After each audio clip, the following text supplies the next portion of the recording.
She is the CEO and creative director of House of Moxie, the go-to creative agency for brands who want dramatically better conversion through the use of personality in their marketing communications. She is the founder of the Middle Finger Project, a no bullshit community for brand new business owners who have wasted their lives pleasing everyone else, like myself, before finally deciding to take their lifestyle and income into their own hands. Before any of that, she's a native of Susquehanna County, grew up living in a trailer with her disabled mother on $8,000 per year, wondering if she'd ever make anything of herself. Flash forward to today, she's your keynote speaker who created her own career from nothing instead of waiting for someone to give her one. Ladies and gentlemen, Ash Ambirge.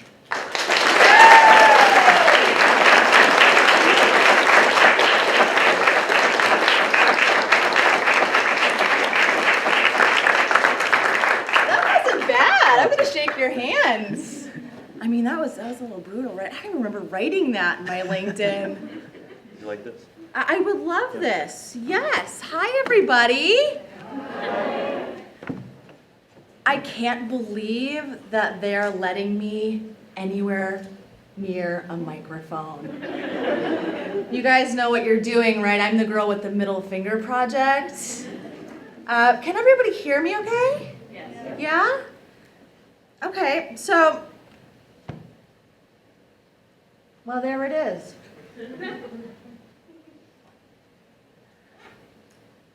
The year 2009, I got the genius idea to start a blog. Do you know what my friends said to me when I told them that I wanted to start a blog? Yeah, okay. Good luck with that, Ash. Loser. Totally did. And so then I would go forth and I would see these friends of mine maybe at happy hour, or maybe I'd bump into one at Target, and they would say to me, they'd ask, "How's your blog?" And it was like they were asking me about my imaginary friend or something, right? You know, "How's your friend, Jenny?" Aw, so cute. And, you know, sooner than later, I started realizing that the world kind of thought that blogging was weird. I don't know. It seemed to be this thing that society thought was foolish, a little silly, juvenile, adolescent. I think everybody kind of had this idea that I was blogging about cats all day. I don't even really like cats. So this was how my blogging career started.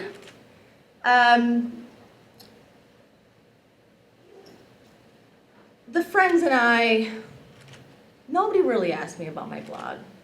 To this day, nobody really asked me about my blog. People that I know in real life, you know, they don't ask me about my blog.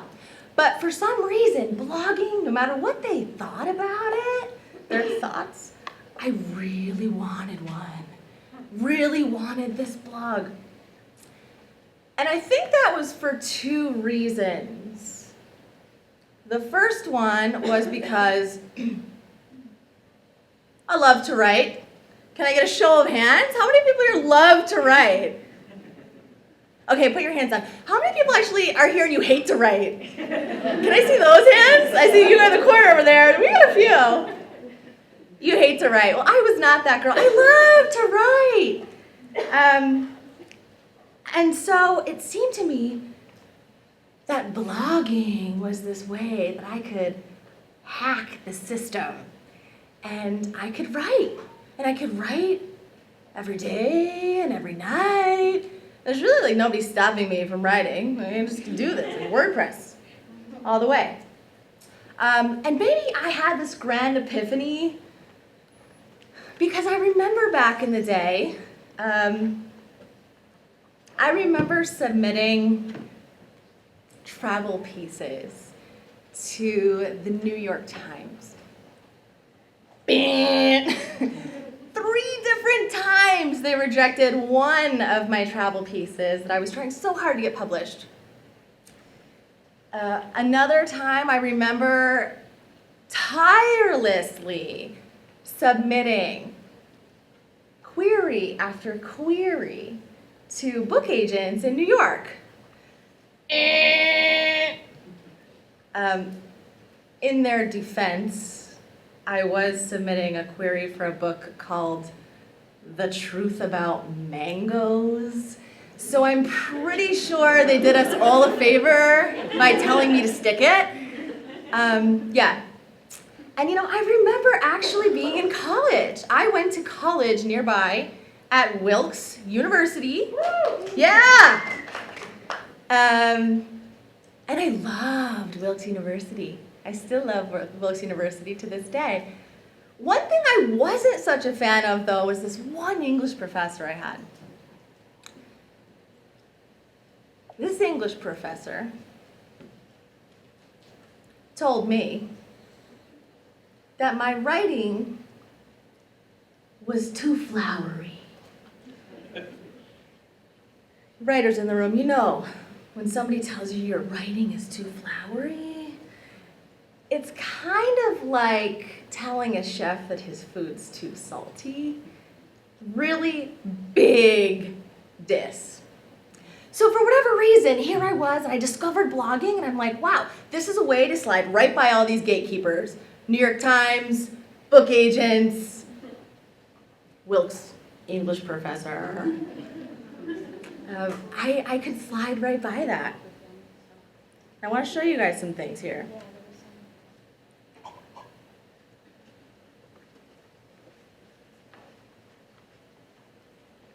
I saw one guy in the audience who put up a big hand for Wilkes. Yeah, You went to Wilkes? still going, but Nice. Anybody else? We got Donna. I know Donna personally. Hey, Wilkes. Hey. So, I decide that it is time for me to take my life into my own hands. I set out to start this blog. I'm in Philadelphia at this time. I sit down on my living room carpet in this apartment in Philadelphia, and I decide I'm going to stop procrastinating. I'm starting this blog. I sit down with a glass of wine in my hand, because that is the #1 rule of blogging. You do it with a glass of wine. I don't know what the rest of these people have been telling you all day, but that's definitely rule #1. I sit down and I have this glass of wine, and I'm like, okay, I fire up WordPress, rub my hands together, probably spit on them for good measure, you know? And then I realize I can't really write my first post because I don't have a name yet. I have a name for my blog. And so all these things start going through my head because seriously, you think that naming children is hard? Try naming a website, you guys. I mean, naming a website is horrible. When you name your child something terrible, nobody's gonna call you on it, right? I mean, they're not gonna put you to shame like that. You name your website something terrible and you're gonna know it immediately. Why? Because you're gonna be broke. Nobody's gonna buy your stuff. All this stuff starts spinning in your head and you're like, oh my God, what am I gonna do? It has to be the perfect name. You put all this pressure on yourself. It has to represent your personality and your work ethic and your brand. We've all heard that. So nevertheless, when I am sitting in my apartment on the floor in 2009 in Philadelphia, tasked with the job of coming up with a name that's going to represent my work ethic, apparently the Middle Finger Project was the one. And you know what? Nobody had that name. Awesome. Because that's kind of a problem with naming a website too. Like you could have 50 different Billies in a class, but try to name your website something the same as somebody else, and you're gonna have a problem. So you've got these trademark issues. you've got all of these different considerations. I come up with the name, the Middle Finger Project. And let's see how I do with this. Ready? This is a test. Ooh, I made it work. Okay, so this is today what the site looks like. A little bit, that's my head, yeah. This is what the site generally looks like today. Ooh, woohoo. But I gotta be honest, when I first started this in 2009, it was not that cute. It was really not, and I have proof. That was me. That was my web design skill in 2009. I think I got another one here. Oh yeah, this was in Valley Forge Park down in Philadelphia. I don't even ask. I don't know. That's what this is how this adventure started for me. And then a year or so later, I thought this would be a better idea. I don't know what I was thinking. I think grunge was a good idea. I'm not sure what happened, but this happened. And then this happened later. I kept going with it. And then this happened. It just kept happening. So it's really been quite a party. However, I am proud to say that over the past 6 years or so, since 2009, this stupid little juvenile, asinine blog of mine has earned over $1 million in revenue. The #1 literary agency in the world approaching me about a book, which for the first time publicly I'm happy to announce will be moving forward.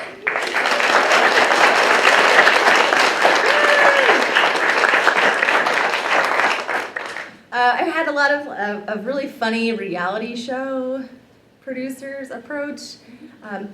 A never-ending stream of clients. I think this is really important. I have never once had to pay for outside advertising or marketing, not once, and yet I have a wait list for years.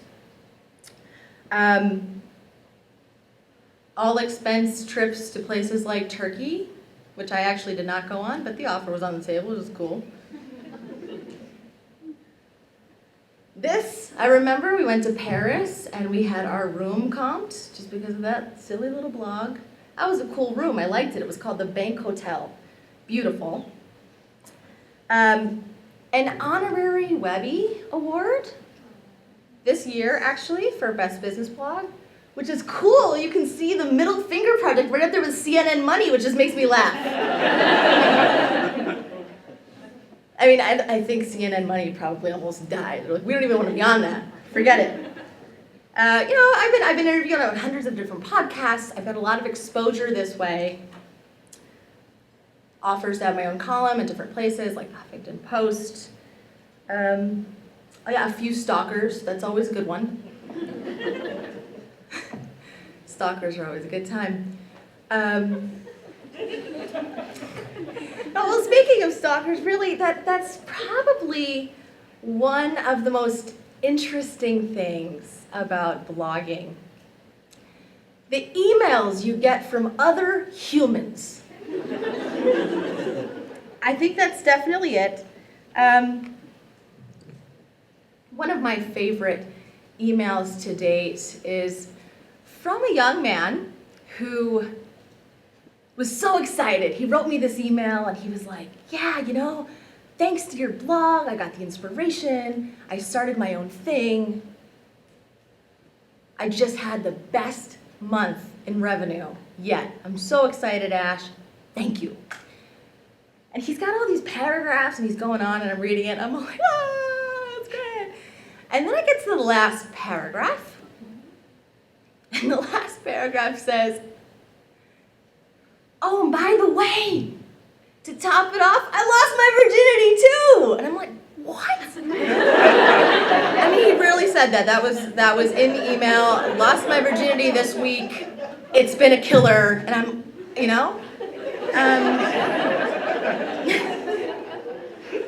if I recall correctly, I think I sent him an image of some red balloons, and no words, just an image of red balloons. So getting emails from strangers is always this really weird, trippy, interesting kind of piece of blogging, because what seems to happen is when you blog and you share so much of yourself, so much personal detail, these people end up feeling like they know you. All of these complete strangers in the world end up feeling like they know you. And sometimes they send you an email, and sometimes it gets really funny because they forget one really minor detail, and that is that they don't know you, and you don't know them. So, when you get these kinds of emails like I do, you put your email address on the internet for the world to write you, which do not try that at home for any of the kids in the audience today. Most of the time you get a great response. You open yourself up to so much connection and so much brilliance and connections that would have never been made before. It's beautiful. But then sometimes, on the other hand, you get these guys. I don't know if anybody has ever heard the term internet troll. I'm assuming most of this audience has. You guys know internet trolls. What is it? The definition by Wikipedia, which obviously is very legitimate, is a person who sows discord on the internet by starting arguments or upsetting people, etc., etc. So, I've had my fair share of internet trolls, because apparently when these guys come across a blog called The Middle Finger Project, they instantly think to themselves, I'm going to contact that girl, you know? So they do, and sometimes I get some really not so nice emails, frankly, and a lot of times I've noticed a pattern. Those emails are always centered around money. I get a lot of pissed off people about money. And the biggest thing I get accused of, almost all the time, is something I wouldn't have even thought that would be a thing, but it's a thing. You must be some kind of a trust fund baby. Your parents are probably paying, and you're just sitting around in your basement blogging about cats. And most of the time, we're able to ignore these kinds of people, right? Like internet trolls, and you will if you're just starting off blogging. If you've been blogging for a while, this is going to be a thing. Most of the time, you can ignore them, but truthfully, sometimes they do strike a nerve. They do. They strike a nerve. You're putting yourself out there. You're so vulnerable. Your words, your thoughts, your ideas. And it can really hurt. It can really hurt. Am I coming back and forth with the mic? I want to make sure I'm clear. You guys got me? Okay. So, my problem with this accusation is that I am certainly not a trust fund kid, as I think we established in the beginning. I'm not a trust fund kid, and I put together some images because this right here, this is me. I think I was maybe in 6th grade. You guys see that thing behind me there? That gold and white thing? That's called a trailer. And yeah, I hated that thing. A few years later, here's me going to my first semi-formal. Still, there's the trailer. Got some goop dripping down the side. Here's me when apparently I didn't have a mirror and my eyebrows were 2 different shapes. But there's the trailer. Nevertheless, yeah, This was our tax return in 1993. So this was no joke. If you look at the bottom, there's a gross adjusted income of $3,175. I don't even know how that's possible. But this was possible. Here's 1994, just so that wasn't a fluke, but we totally killed it this year at $10,090. Here's 1995, balanced right back out around $5,000. Not bad. And just for good measure, here's me getting down in my bedroom in, I think, probably around the 8th grade, my girlfriend Nikki, and that is some tape on those windows. I really like that a lot. So fast forward now to 1998. You've got me, you've got my perm, you've got this gold and white thing. And I had gone with my adopted dad to Barnes-Cason Hospital in Susquehanna, Pennsylvania, Susquehanna County, right up here. Has anybody been there? Yes, I like you guys. Yes, so we went there, and he did the doctor thing, came out, and he looked at me, and I said, well, what's going on, G? And he handed me a pamphlet, and the pamphlet just said, helping your family cope with terminal cancer. So, a few short months later, he died, but not before we could have one last heart-to-heart, and that was this day. This day, I will never forget, he said to me, because he's my adopted dad, right? He says to me from his bed, Ash, and he can barely sit up at this point. He said, hey Jim, what's going on? I'm trying to keep the tone light and cheery. And he says, I want to ask you something. Sure, I say, again, I'm in 8th grade, I'm trying to keep the tone light. Sure, what's up? And he says, I hope that you know that I might not have always been the best. But I hope you know that I loved you, and I hope I was what you needed. And I said, yeah, Jim, of course, I love you too. And he said, just do me one favor. Call me Dad. I said, of course, yeah, okay, Dad, I will. I got to call him that twice before he passed away.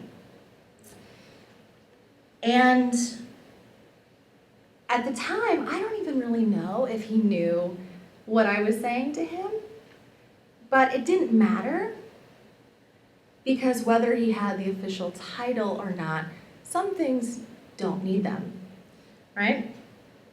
Fast forward a couple of years later, I'm with Donna at Wilkes University, in fact, and it's the first day of my internship at Fox 56.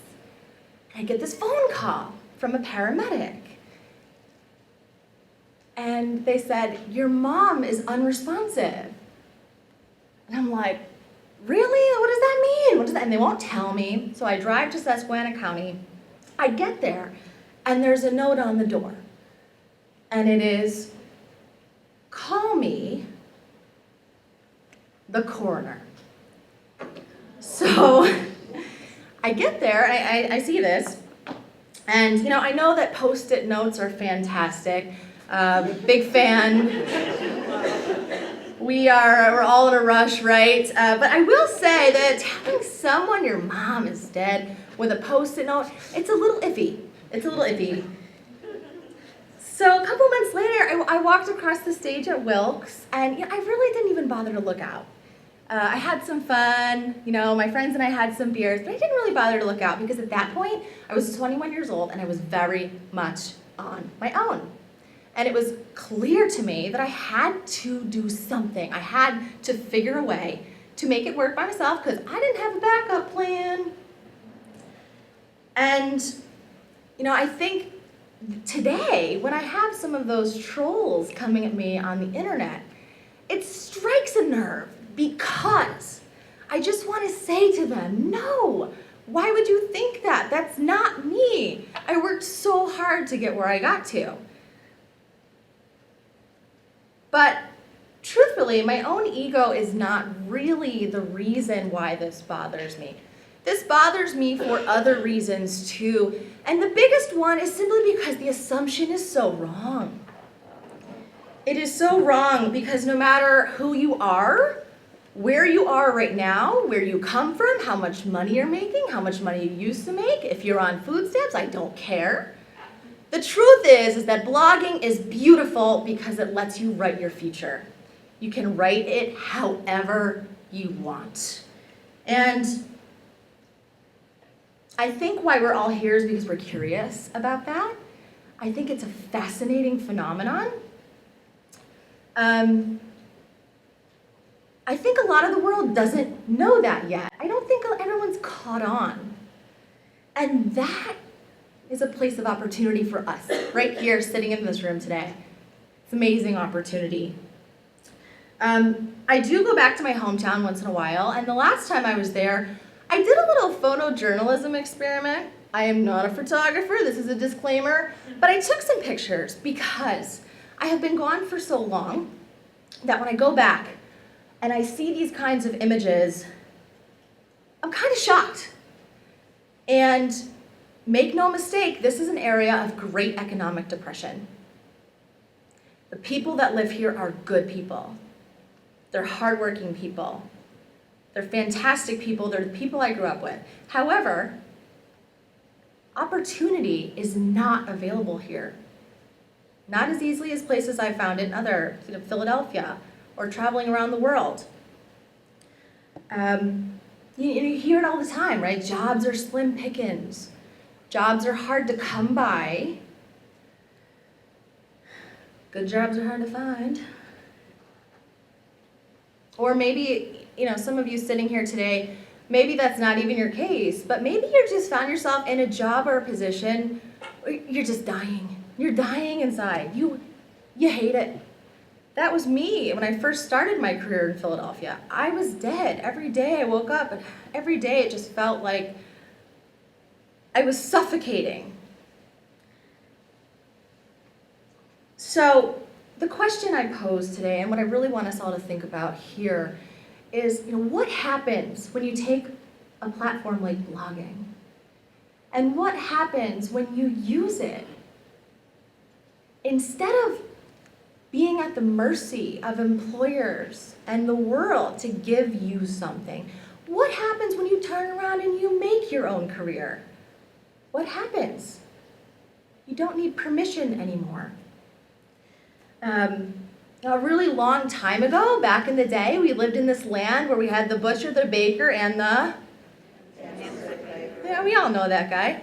And it was very difficult to do something like start a business, God forbid, because you were so limited. You could only sell to like the 20 people who lived in your 5 square mile radius, and it was tough. Then we got a little bit better with the transportation. We started expanding maybe to some neighboring towns, really cool. Then at some point, you guys ever heard of the Vermont Country Store? Yes. Yeah? I think they were a pioneer in mail order catalogs. Really cool, they definitely were. They discovered that, hey, guess what? We can actually get a bunch of stuff and we can sell it to these people that live in other places because we can put it in a box and we can ship it to them. Revolutionary. And so we went from that. Other stores started catching on. We had the JCPenney catalog, of course, the Victoria's Secret catalog, which I don't know, I don't even live in this country, and every single time I come back home, I have like 17 of these things just stocked up in my mailbox. It's wild. Like Land's End, stuff like that. And then the internet came along. And then all the stores started having their own websites. And then you could buy stuff on the internet. How many people bought something on the internet this week? Whoa, that's crazy. We bought a computer on the internet this week. So most of us know, we're well aware that we can buy things on the internet. We buy stuff on the internet every single day. But what a lot of us haven't really digested yet is the idea that we can sell stuff on the internet too. Works both ways. I think Kathy was just giving a great testament to that. Works both ways. We can sell stuff on the internet too. Cool. You can reach the entire world with a couple of clicks. And you know, a lot of people still, they don't know that. They're spending a lot of time on the internet. That is definitely a fact.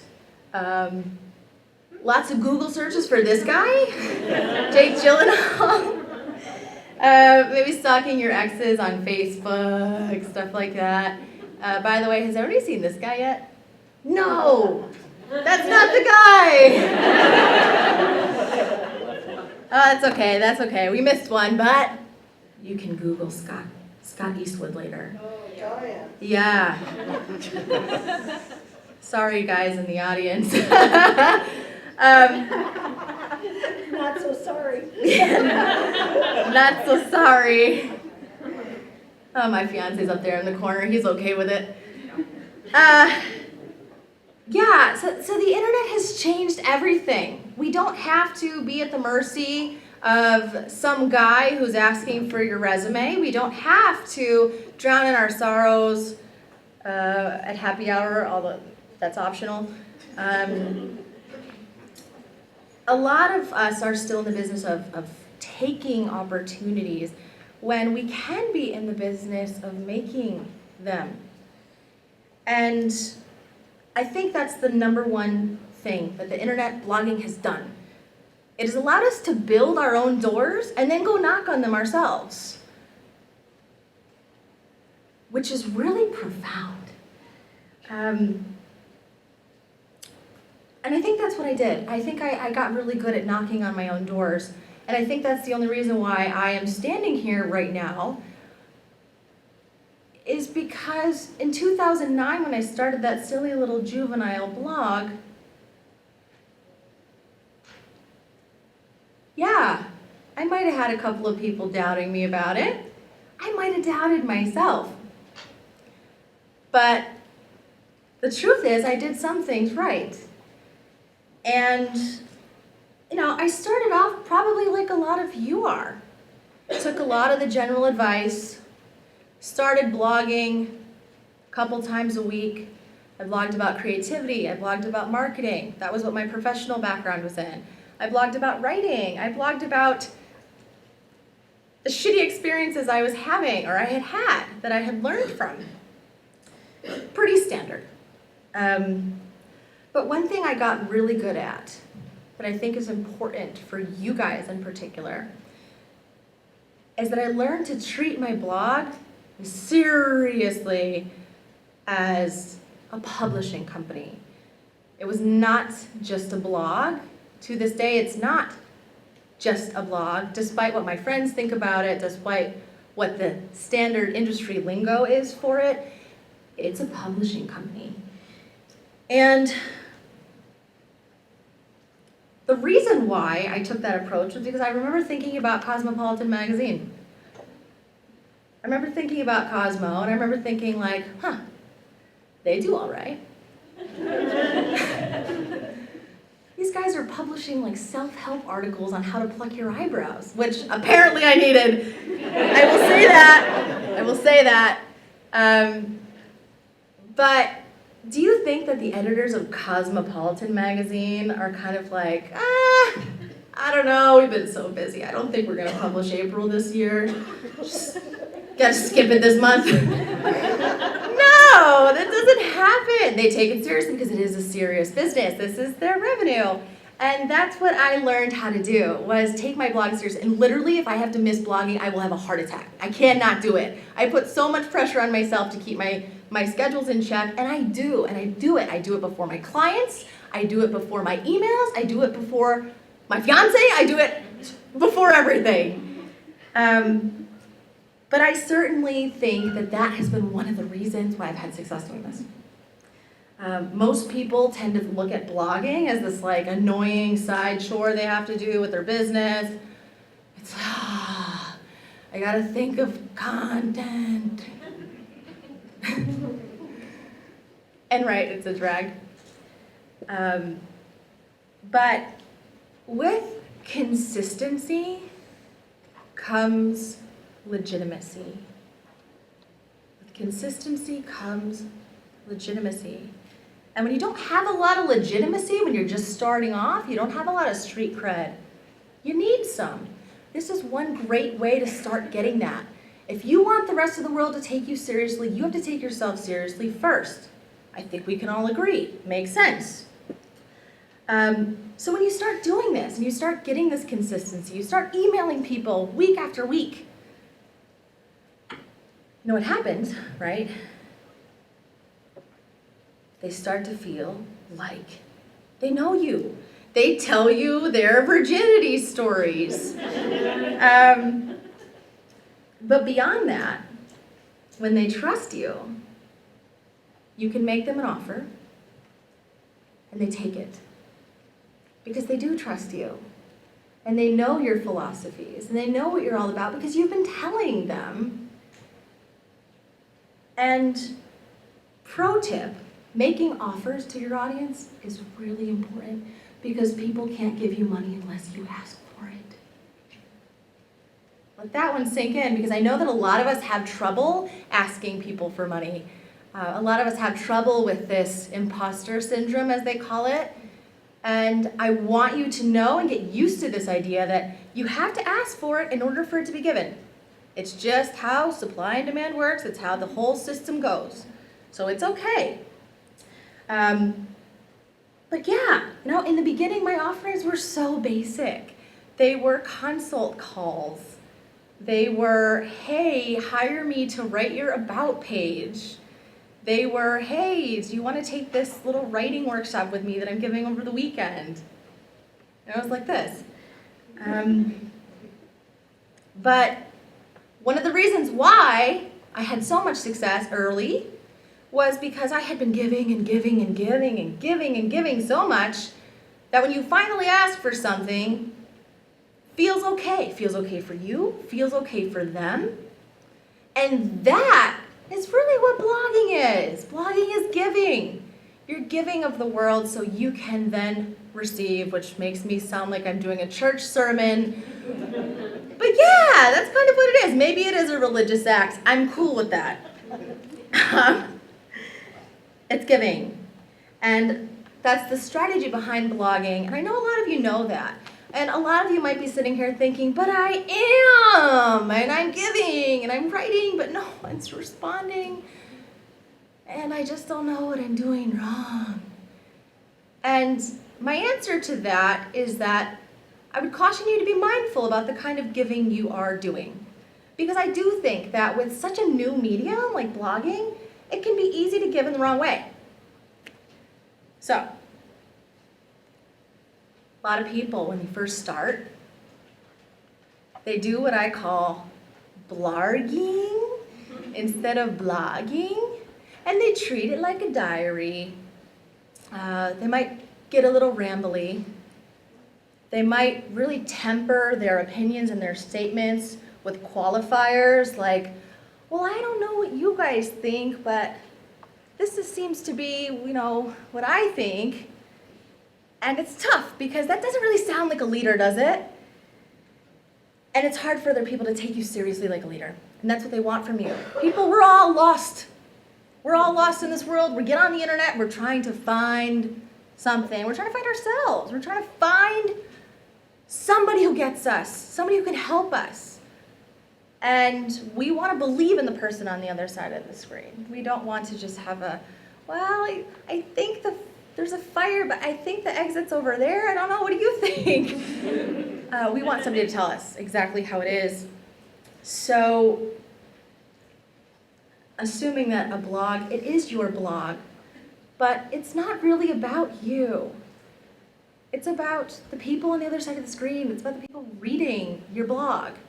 This is way easier said than done. But in many ways, really having a blog is like being up here on stage. So we're talking here, you guys are all gathered at this conference because you're interested in a certain topic. But what if I got up here and I was like, yeah, so my drive to work today sucked. It was so much traffic.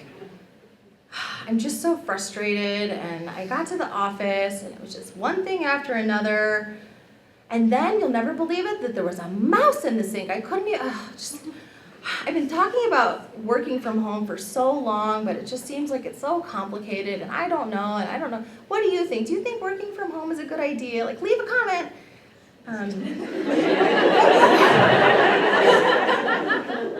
You guys will be clicking out of this so fast. But I will say that not only would that make a terrible blog post and a terrible speech, but that would also, it's confusing, because I think a lot of us, when we're analyzing that, well, why does that suck? We tend to think that, well, it's because nobody really cares about you in your morning. That's not why. We do care about other people. We care a lot about other people. We are insanely interested in other humans. That's why all of these platforms like Pinterest, Facebook, Instagram, everything, that's why it's so successful, because we are a nosy bunch. We love to know about other humans. So why does a blog post like that not resonate? Why? It's negative. It's boring and annoying. Whining sucks. Narrative. There's no narrative. Who said that? There's no narrative? I like that. Hey. Yeah, it's interesting, because one of the things, and it's the secret to blogging, are you ready? When you're talking about you, it is your blog, yeah, and you do have to talk about your own experiences, and you will, and that's what people do want to read about. They're not reading your blog to find out what somebody else thinks. They're reading your blog to find out what you think. However, the caveat is, when they're reading about your blog, they need to be able to see themselves in it. They need to be able to tease out some takeaways for them, because people are selfish. We're all selfish. We're all on the internet looking for ourselves.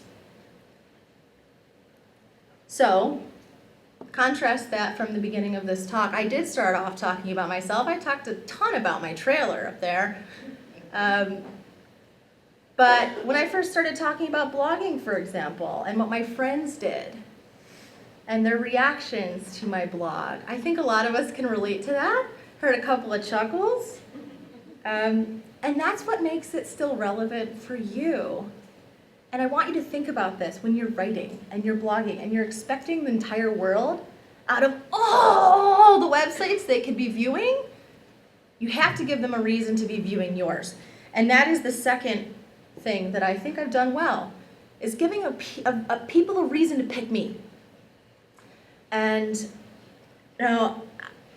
I made it my goal to marry useful content with entertainment. That was the goal since day one. And the people who read my blog, they tell me. That's why they read my blog. And they're picking me actively every single time they spend 20 minutes on my blog versus some other web page. That is a humongous thing. People's time is it's not easy to come by. None of us have enough time. It's wonderful and it's incredible. But one of the things that they tell me time and time again is that when I read your blog, I feel powerful. I feel like you've given me permission to do what it is I want to do. And so that's what my blog is. It's not a blog. It's permission. It's permission for people to go out and get some balls, get some courage, to be brave. So when you think about your own blog, what are you giving people permission to do? What reason are you giving the world to pick you? You have to have a reason. And not only do you have to have a reason, you have to tease it out, you have to identify it. You need to talk about it. You need to let people know, you need to leverage that reason. They're not just gonna guess and figure it out. You need to be clear about, hey, you know what? Read the Middle Finger Project because you're going to learn about business, but you're also going to laugh, for example. A lot of us have trouble with that because it's a modesty thing. We're still kind of like tiptoeing around and we don't want to show off too much and we're not sure if this is really the thing. And so we shoot ourselves in the foot. We need to identify the reason and then say it, leverage it. Give people a reason to pick you. because, you know, turns out naming a blog the Middle Finger Project, it is the weirdest thing I've ever done because I'm the kind of girl who actually doesn't give the finger. I don't, ever in real life. So when I have to tell people that I meet that this is my blog, it's still a little cringe-ish. But it's been a great business move. It's been a great branding move because people immediately know what to expect. And that is what I really want to say today. This blogging thing, there's a lot of details, there's a lot of stuff that goes into it, but at the end of the day, it's about making a promise to yourself, it's about making a promise to the world, and it's about keeping both of them.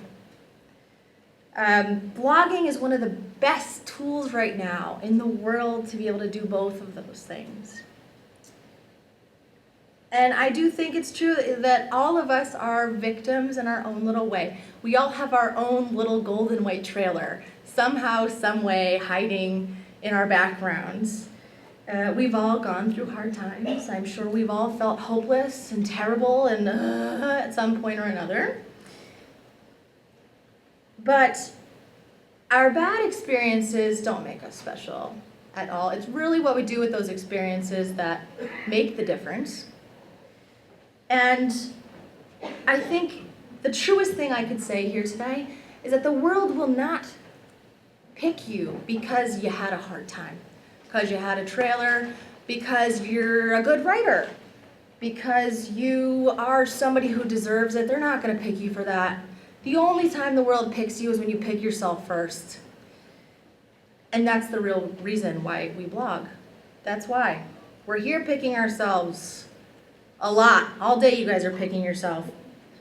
And we don't blog because somebody here told you that it's a good idea, that it's a good lead magnet, that you're going to get some likes and some shares. That's not why we're here at the heart of it. It might be why you're here today. It's not going to be the reason why you keep going. That is for sure. The reason why you blog is because it's a continued commitment to yourself. With every word you publish, it's another little micro statement to the world that you mean business. And you're here and you're showing up. You're not just, laying back in an easy glider chair. Is that a thing? Easy glider? Waiting for the world to give you an opportunity. You are out there and you're actively asking for it. But more importantly, every single word you publish, it's a micro statement to yourself. It really is. And that has been the biggest benefit of blogging for me, is building trust with myself, learning how to trust myself every single day on that damn page. It's so hard. But sometimes proving it to yourself that you are that dedicated,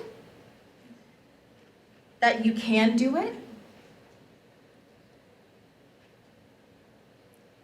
It's a practice. It is a discipline. It's something that is so hard to do. But in that way, I think blogging keeps you really in the game, keeps you hungry, keeps you on top of your industry, whatever it is that you're here talking about.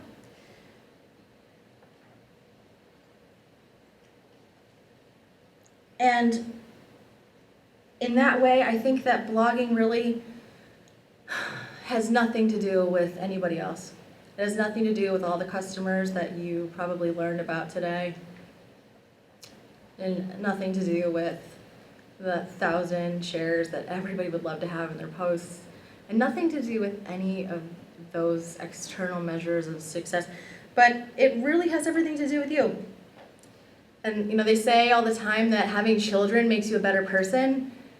I think having a blog makes you a better person. This is so true.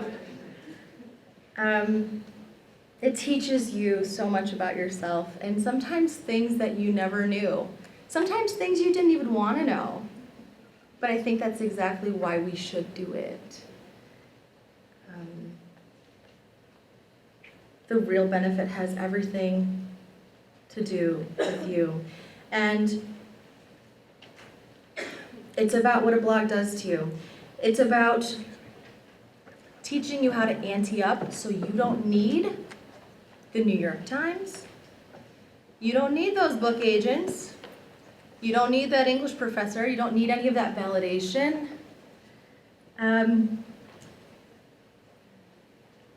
It teaches you to take responsibility for your own career, for what you want.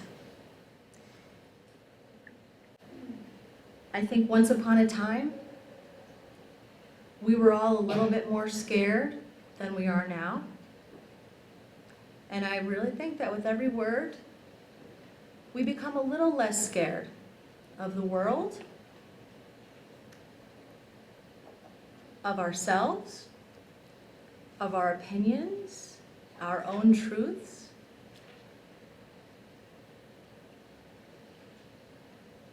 And I think that over time, this blog that you are writing that seems like such a chore, it becomes not just a collection of writing, but a statement of you. This is you in digital. And if you want to leave your mark on the world, then maybe blogging is not so silly and juvenile, foolish, adolescent.